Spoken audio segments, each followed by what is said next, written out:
myself Bhumi. I am a cybersecurity student at IONX. Today I will try to make you understand about vulnerability management through this presentation.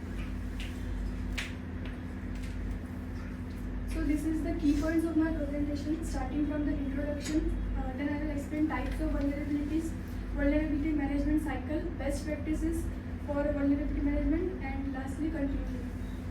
So what is vulnerability management? Vulnerability management is the process of identifying, assessing, prioritizing, and addressing weakness in your computer systems, networks, and software to protect them from cyber threats. Next, types of vulnerabilities. So first type is outdated software. A system that uses software that is not up to date can compromise the security of the host system and leave the entire network vulnerable. Second is a misconfigured system. If a system is not configured according to the organization's security policy, that would also result in vulnerabilities.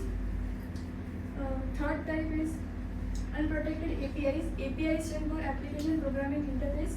Unprotected APIs are one of the most common types of vulnerability in cybersecurity.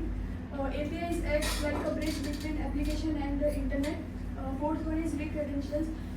You have to use strong and unique passwords for every application and make sure that these passwords don't have a pattern or clues. Fifth type is zero-day vulnerability. A zero-day vulnerability is a flaw or set of weakness uncovered by an attacker but is unknown to the software developer and the organization that uses the software.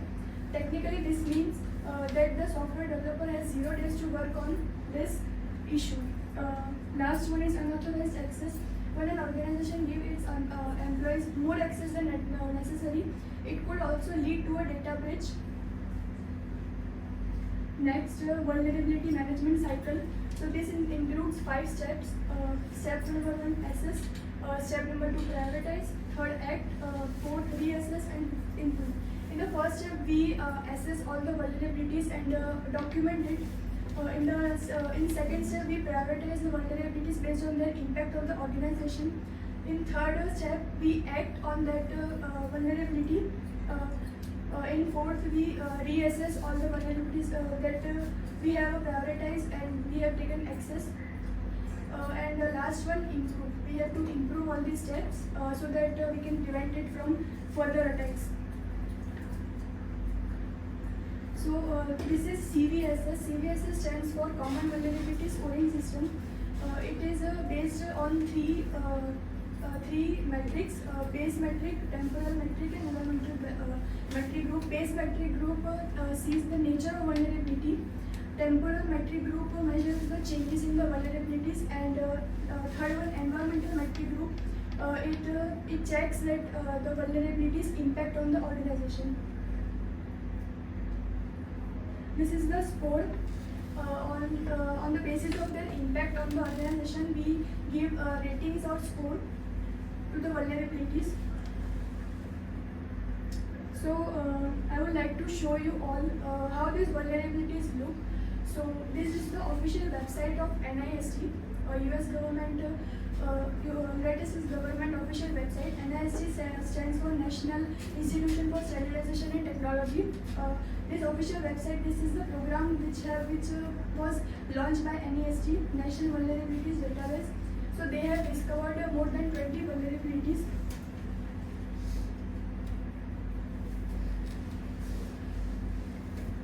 When you go on this page, you will see these are the vulnerabilities that they have discovered over the last few years, and there you can see the ratings which I have explained earlier.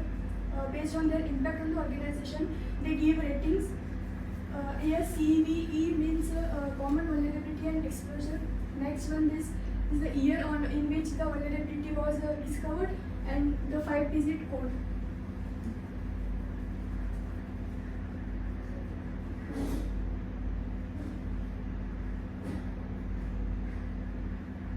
Now I will explain one vulnerability, how it looks. So when you click on this, this interface will open.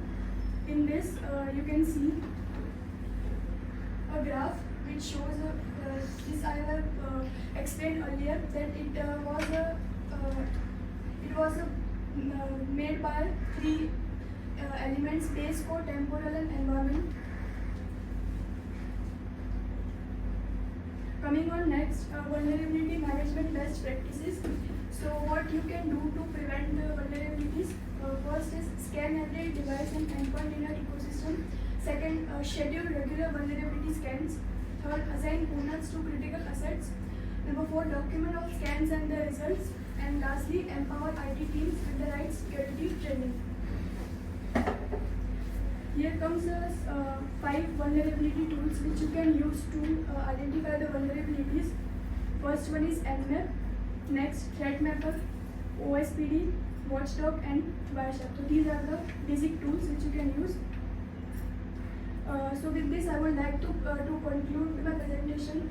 Think of vulnerability management as a shield for a digital kingdom. By staying vigilant, we defend our data and secure our future.